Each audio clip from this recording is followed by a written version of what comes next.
درود پاک پڑھیے گا۔ الصلاۃ والسلام علیک یا سیدی یا رسول اللہ وعلی آلک و اصحابک یا سیدی یا حبیب اللہ۔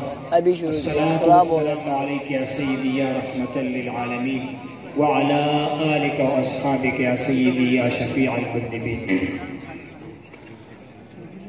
نہ حسن شغایتی دارد نہ سعدی را سخن پایا، نہ حسن شغایتی دارد نہ سعدی را سخن پایا، بمیرت تشن مستسقی و دریا ہم چنا باقی۔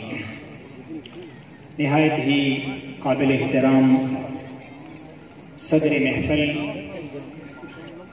و تمامی علماء و مشائخ عظام، حاضرین ذی وقار، آج کا یہ خوبصورت محفل بسلسلہ میلادی حبیب کبریا احمد مصطفیٰ جناب محمد مصطفیٰ صلی اللہ علیہ وسلم اور بسلسلہ عرس مبارکی جناب سیدنا مرشدنا امام خراسانی مبارک نور اللہ تعالی مرقدہ الشریف انعقاد پذیر ہے۔ اللہ تبارک و تعالی ہم سب کے حاضری قبول و منظور فرمائے۔ جناب سعدی رحمہ اللہ کا شعر میں نے آپ کے سامنے عرض کرنے کی سعادت حاصل کی۔ اللہ کے نبی کی شان کے بارے میں ارشاد فرماتے ہیں کہ اللہ کے نبی کی شان کون بیان کر سکتا ہے؟ اللہ نے اس کو ایسا بنایا ہوا ہے، اتنی خصوصیات کا حامل بنایا ہوا ہے کہ کسی کے اندر یہ طاقت نہیں ہے کہ حضور کی زندگی کی کسی ایک باب کی تفصیل کو بیان کر سکے۔ تو فرماتے ہیں کہ ابھی تک میں پیاسا ہوں لیکن دریا اسی طرح باقی ہے، میں جتنا بھی چاہوں کوشش کرو دریا کے پانی کو کون کم کر سکتا ہے، کون بیان کر سکتا ہے۔ تو حضور کی صورت ہے یا سیرت ہے اپنی جگہ پر، لیکن جو حضور کا اصل منصب ہے اور جس سے اللہ نے آپ کو تخلیق فرمایا، مبعوث فرمایا، وہ کیا ہے کہ آپ مبارک شارع ہے، شریعت کو راستے کو دکھلانے والا بتلانے والا ہے۔ اور اللہ تبارک و تعالیٰ نے مخلوق کو پیدا فرمایا اور ساتھ ہی مخلوق کو نفس و شیطان جیسی دشمنی بھی عطا فرمائی، دشمن بھی کیے اس کو، لیکن ارشاد ہوا کامیاب وہ ہے جو نفس و شیطان کو زیر کرے اور مجھ کو راضی کرے۔ اور انبیاء کرام کا کام، اللہ کے رسول کا کام کیا ہے کہ وہ اسی شریعت کو، اسی راستے کو مخلوق کے لیے آسان کر دیتا ہے۔ حضور کی شان بلند و بالا شان ہے، لیکن اللہ تبارک و تعالیٰ جس طرح شارع ہے، کسی چیز کو حلال ٹھہرانے والا، کسی چیز کو حرام ٹھہرانے والا، اللہ نے یہی اختیار، یہی قدرت اور یہی خصوصیت اپنے پیارے حبیب کو بھی عطا فرمائی ہے صلی اللہ علیہ وسلم۔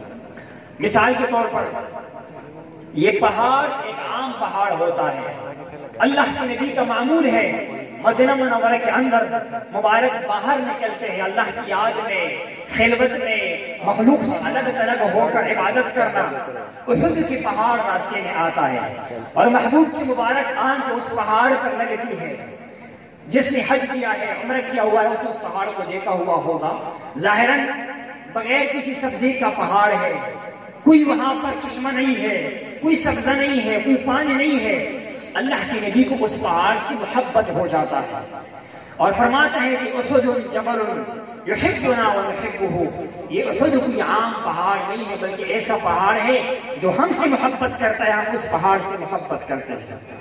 اللہ کے نبی نے ارشاد فرمایا کہ حضور کی شارعیت ہے، حضور کتنی اختیار کا حامل ہے۔ فرماتے ہیں کہ یا اللہ، ابراہیم علیہ السلام نے حرم مکی کو حرم قرار دیا ہوا کہ یا اللہ یہ حرم جو ہے، یہ مکہ مکرمہ، یہ حرام ہے، مسجد حرام ہے، اس کا عزت و عظمت ہے، یا اللہ میں مدینے سے محبت کرتا ہوں، ان دونوں پہاڑوں کے درمیان جو درمیان کا حصہ ہے میں اسی حرم قرار دیتا ہوں، اور یا اللہ جو عظمت کو نے مکیوں کو عطا فرمائی ہے وہی عظمت اس مدینے کو بھی عطا فرمائی۔ اور ہمارا عقیدہ ہے حضور کے مبارک زبان سے بات نکلی اور مدینہ منورہ کا حرم بھی حرم بن گیا۔ حضور نے کہا اس یہاں کی کسی جانور کو کوئی شکار نہیں کر سکتا، یہاں کی سبزی کو کوئی کاٹ نہیں سکتا ہے، کیونکہ میں نے مدینے کو حرم قرار دیا ہوا ہے۔ یہ حضور کی شارعیت ہے۔ آپ مبارک اختیار کے حامل ہے، امت کے ساتھ کتنا محبت ہے۔ ارشاد فرماتے ہیں میرا دل چاہتا ہے میرے امتی ہر نماز کے ساتھ مسواک کرے، لیکن میں اسی لیے امر نہیں کرتا، میری امت پر سختی آ جائے گی۔ اگر یہ لازم ہو جائے گا تو پھر امت کو اس کو بچا لانا مشکل ہو جائے گا، بغیر مسواک کی وضو نہیں ہوگا تو نماز بھی نہیں ہوگی، اسی لیے میں امر نہیں کرتا ہوں۔ اس سے معلوم ہوا اگر اللہ کے نبی امر کر رہا تھا کہ مسواک کیا کرو، مسواک کا کرنا لازم ہو جاتا، واجب ہو جاتا۔